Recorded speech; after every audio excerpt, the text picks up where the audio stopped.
Hello दोस्तों, नमस्कार। मैं हूं सतीश शर्मा। आप देख रहे हैं एवरीनीट। समग्र आईडी, ई-केवाईसी, डीबीटी, बैंक खाता, इन तमाम चीज़ों में उलझ रही है लाडली बहना योजना। जी हाँ, बहुत सारी समस्याएं, बहुत सारे कन्फ्यूजन अभी भी बाकी हैं, जबकि योजना की प्रोसेस, जो इनिशियल प्रोसेस है, वो बहुत पहले से स्टार्ट हो चुकी है। इन सभी के मैं डाउट्स इस वीडियो में आपको क्लियर करूँगा, क्योंकि लाडली बहनें बहुत कन्फ्यूज़ हैं और लाडली बहनों के साथ जो उनके परिजन हैं वो भी कन्फ्यूजन में है कि कहाँ पे क्या होना है, कब क्या करवाना है, कब फॉर्म ऑनलाइन होगा। कुछ अभी हम आमने सामने अब चर्चा करते हैं, बात करते हैं। इसमें मैं बहुत सारी डाउट्स आपके क्लियर कर दूंगा, और वो भी बिल्कुल सामान्य भाषा में, आपकी भाषा में। आपको 25 मार्च से लाडली बहना योजना के फॉर्म भरना स्टार्ट होंगे। उसमें आपको फॉर्म ऑनलाइन करवाना है। ठीक, एक पहली बात तो ये है। दूसरा, उस फॉर्म ऑनलाइन करवाने से पहले आपको क्या तैयारी करनी है वो मैं इसमें आपको बता रहा हूँ। दो चीज़ आपको ध्यान रखना है। सबसे पहला है समग्र आईडी में ई-केवाईसी। दोस्तों, समग्र आईडी जो है आपकी 9 अंकों की जो मेंबर आईडी है, सदस्य आईडी जिसको बोलते हैं समग्र की, उसमें आपका आधार कार्ड लिंक होना चाहिए और वो ई-केवाईसी के थ्रू होना चाहिए। मतलब या तो आपका ओटीपी से वो समग्र आईडी में आधार कार्ड लिंक हो, या फिर आपका बायोमेट्रिक, मतलब आपके अंगूठे या उंगलियों के निशान से हो।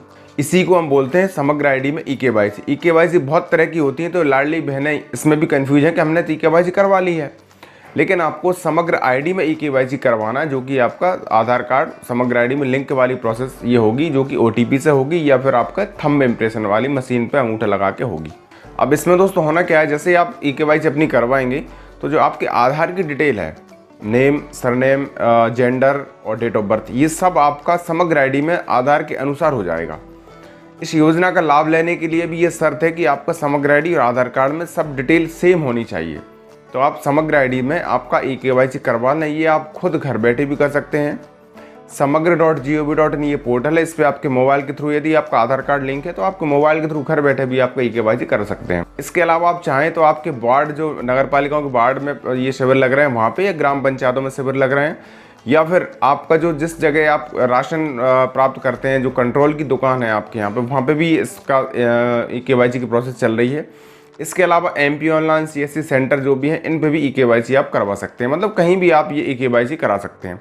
सबसे पहली शर्त ये है कि आप समग्र आईडी में आपका ई-केवाईसी करवा लें। ठीक, लाडली बहनों को समझने में मेन प्रॉब्लम आ रही है डीबीटी, मतलब डायरेक्ट बेनिफिट ट्रांसफ़र। अब इसको मैं आपको आपकी भाषा में समझाता हूँ। आधार कार्ड बैंक खाते में दो तरह से लिंक होते हैं। ये मैं शुद्ध बिल्कुल देसी भाषा में आपको बता रहा हूँ, आप इससे आप आसानी समझ सकेंगे। एक आधार लिंक होता है जिससे हम एईपीएस से अंगूठे से पैसा निकालते हैं। ठीक, मतलब आधार से पैसा निकालना एक तरह से आधार लिंक ये हो गया। दूसरा, यदि शासन की तरफ से कोई राशि आपको आधार बेस्ड पेमेंट के, आधार बेस्ड राशि प्राप्त होनी है, तो उसको आप डीबीटी बोलते हैं। मतलब आधार से पैसा आने वाला आधार लिंक अलग है, पैसा निकालने वाला आधार लिंक अलग है। इस तरह से आप उसको आसानी समझ सकते हैं। मतलब आधार से पैसा आना है तो वो आधार लिंक अलग होता है, जिसको कि हम डीबीटी बोल रहे हैं। दूसरा, आधार से पैसा निकालने वाला आधार लिंक अलग होता है। दोनों में अंतर है। अब बहुत सारी बहनें, उनके परिजन ये इसमें है कि हम तो आधार से पैसा निकालते हैं, हमारा आधार ऑलरेडी लिंक है, लेकिन उनका डीबीटी है कि नहीं है, ये आधार पैसा निकालने से कोई मतलब नहीं है। इसका मतलब आप बैंक में जाना होगा, आपको कंफर्म कराना होगा वहाँ पे कि हमारा पैसा आने वाला आधार लिंक है कि नहीं है, जिसको कि हम डीबीटी बोल रहे हैं। ये काम आप अधिकतर बैंकों के जो कियोस्क सेंटर हैं उन पे भी ये फैसिलिटी अवेलेबल है कि वहाँ पे भी आप आपका आधार कार्ड बैंक खाते में डीबीटी करा सकते हैं। मतलब डीबीटी आपका किसी भी बैंक खाते में एक्टिव होना चाहिए।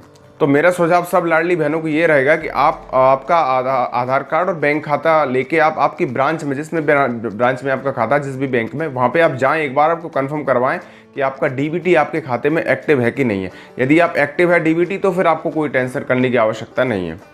पहला आपका कराना है आपको समग्र आईडी में ई-केवाईसी, दूसरा आपको करवाना है डीबीटी आपके खाते में एक्टिव होना चाहिए।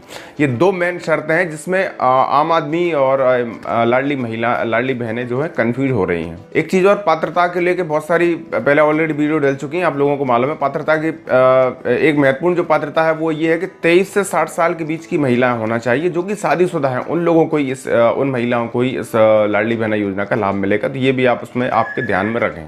दूसरा, एक और महत्वपूर्ण अपडेट मैं आपको ये देना चाह रहा हूँ कि जो समग्र आईडी वाला जो ई-केवाईसी का सिस्टम है, समग्र पोर्टल पे जो है, उसमें एक और लिंक जोड़ी गई है जिसमें हम समग्र आईडी डालकर ये सब कुछ पता कर सकते हैं कि हमारा ई-केवाईसी हुआ है कि नहीं हुआ, दूसरा हमारा बैंक में DBT एक्टिव है कि नहीं है।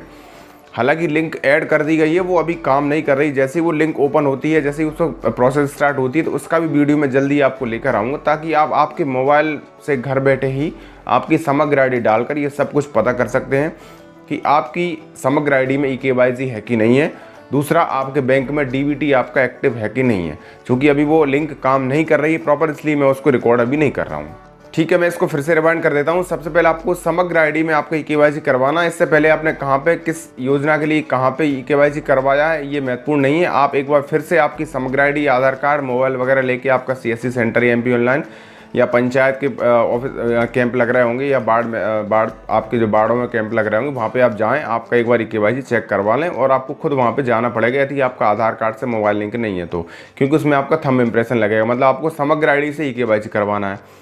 दूसरा महत्वपूर्ण चीज़, आपका बैंक खाते में DBT एक्टिव होना चाहिए। तो उसके लिए आपको ब्रांच में भी एक बार कंफर्म कर लें वहाँ पे जाके कि आपके बैंक खाते में DBT एक्टिव है कि नहीं है।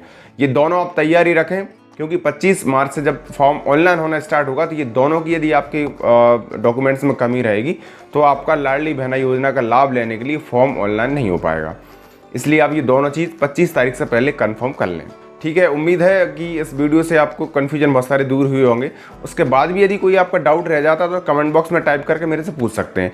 बाकी जो लिंक की मैं बात कर रहा था चेक करने की घर बैठे, वो जैसे ही एक्टिव होगी, जैसे ही वो काम करना स्टार्ट कर देगी लिंक eKYC वाली और DBT वाली, तो मैं उसको भी रिकॉर्ड करके आपके सामने लेके आऊँगा, ताकि आप घर बैठे आपके मोबाइल से ही चेक कर लेंगे, आप समग्र ID डाल के, कि आपको eKYC पहले से है या नहीं है, या आपका DBT एक्टिव है कि नहीं है।